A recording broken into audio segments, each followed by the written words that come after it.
टप्पू और सोनू की शादी सबको हिलाकर रख देगी, तो जानते हैं पूरी आने वाले एपिसोड की कहानी। तो दोस्तों, ये कहानी टप्पू और सोनू की उलझी हुई दास्तान। गोकुल धाम सोसाइटी में हमेशा कुछ न कुछ चलता रहता है। यहाँ के सदस्य अपनी अलग अलग कहानियों और रंग बिरंगे रिश्तों के साथ एक दूसरे से जुड़े हुए हैं, लेकिन इस बार गोकुल धाम सोसाइटी की कहानी कुछ खास मोड़ लेने वाली थी।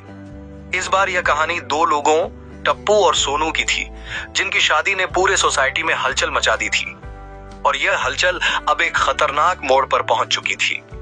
टप्पू और सोनू के बीच प्यार का रिश्ता तो था, लेकिन उसकी राह इतनी आसान नहीं थी। दोनों के परिवार वाले अलग अलग सोच रखते थे। सोनू की शादी के लिए उसका पिता आत्माराम तुकाराम भिड़े किसी और लड़के से सोच रहे थे।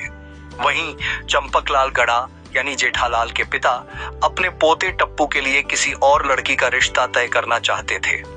दोनों ही परिवारों के बीच शादी को लेकर मतभेद गहरे होते जा रहे थे। टप्पू और सोनू का निर्णय। टप्पू और सोनू को यह सब देखकर समझ में आ गया कि उनके परिवारों के मतभेदों के कारण उनकी शादी कहीं भी नहीं हो पाएगी। दोनों के दिलों में एक दूसरे के लिए प्यार था, लेकिन दोनों के परिवारों की जिद और इच्छाओं ने उनके रास्ते में मुश्किलें खड़ी कर दी थीं। एक दिन टप्पू ने सोनू से कहा, तुम जानती हो सोनू, हमारे परिवारों को कभी भी हमारी शादी स्वीकार नहीं होगा। हम दोनों का रिश्ता कभी साकार नहीं हो पाएगा, इसलिए हमें एक रास्ता निकालना होगा। सोनू ने थोड़ा सोचते हुए जवाब दिया, लेकिन टप्पू, अगर हम दोनों परिवारों के खिलाफ चले गए तो क्या हमें सही रास्ता मिलेगा? क्या हम अपनी खुशी के लिए अपने परिवारों को दुखी कर सकते हैं? टप्पू ने कहा, सोनू, हम दोनों का प्यार सच्चा है। अगर हम साथ नहीं हो पाए तो हम दोनों को कभी भी शांति नहीं मिलेगी। हमें एक साथ जीने का हक है। यह कहकर टप्पू ने सोनू को यह सुझाव दिया कि वे दोनों भाग जाएं कहीं दूर, ताकि दोनों परिवारों के बीच का तनाव शांत हो सके और वे अपनी जिंदगी अपने तरीके से जी सकें। सोनू थोड़ी देर तक चुप रही, फिर उसने सिर हिलाया। ठीक है टप्पू, हम दोनों एक साथ जाएंगे, लेकिन क्या तुम्हें लगता है कि यह सही है? सोनू ने पूछा। हाँ सोनू, हम दोनों अपने प्यार के लिए यह कदम उठा रहे हैं, टप्पू ने आत्मविश्वास से कहा। टप्पू और सोनू का नाटक। टप्पू और सोनू ने एक योजना बनाई कि वे भाग जाएंगे और शादी कर लेंगे, लेकिन वे यह भी चाहते थे कि परिवारों में किसी तरह का बहुत ज्यादा तनाव न हो। इसलिए उन्होंने फैसला किया कि वे इस नाटक को इस तरह से करेंगे कि दोनों परिवारों को लगे कि वे सच में भाग गए हैं, लेकिन असल में उनका उद्देश्य था कि वे बिना किसी झगड़े और तनाव के परिवारों से बात कर सकें। वह दोनों सोचे समझे तरीके से गोकुल धाम से बाहर चले गए। उनके जाने के बाद आत्माराम तुकाराम भिड़े और चंपकलाल गड़ा के बीच में गहरा झगड़ा हुआ। दोनों के परिवारों ने एक दूसरे पर आरोप प्रत्यारोप करना शुरू कर दिया। झगड़ा और उलझन। आत्माराम तुकाराम भिड़े और चंपकलाल गड़ा दोनों ही इस बात से बहुत परेशान थे कि उनके बच्चों ने बिना किसी इजाजत के ऐसा कदम उठाया था। उन्होंने एक दूसरे से कहा, यह तो कुछ भी नहीं, ये दोनों हमारे इशारों पर क्यों नहीं चल रहे हैं?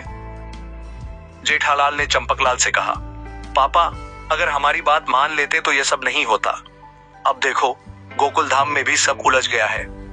सोनू और टप्पू के परिवारों के बीच यह झगड़ा दिन ब दिन बढ़ता ही जा रहा था।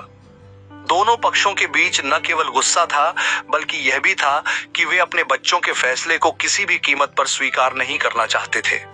सच्चाई का खुलासा। सोनू और टप्पू ने एक दिन एक छोटे से गांव में जाकर एक मंदिर में शादी कर ली। वे बहुत खुश थे, लेकिन उनका मन कहीं न कहीं दुखी भी था।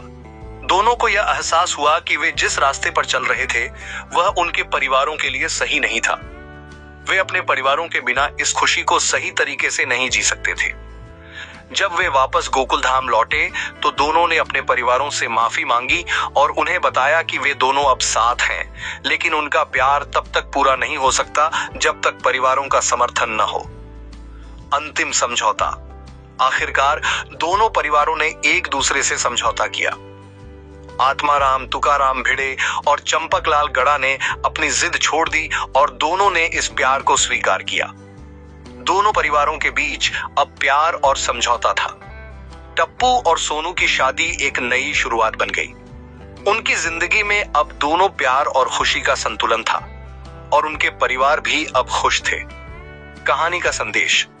इस कहानी से हमें यह सीखने को मिलता है कि कभी कभी प्यार और खुशी के लिए हमें अपने परिवारों से थोड़ा अलग भी सोचना पड़ता है, लेकिन अंततः अगर सच्चे प्यार के साथ समझौता और समझदारी हो तो सब कुछ ठीक हो सकता है। हर रिश्ते में समझौता और परवाह होती है और किसी भी परिस्थिति में परिवार की अहमियत कभी कम नहीं होनी चाहिए।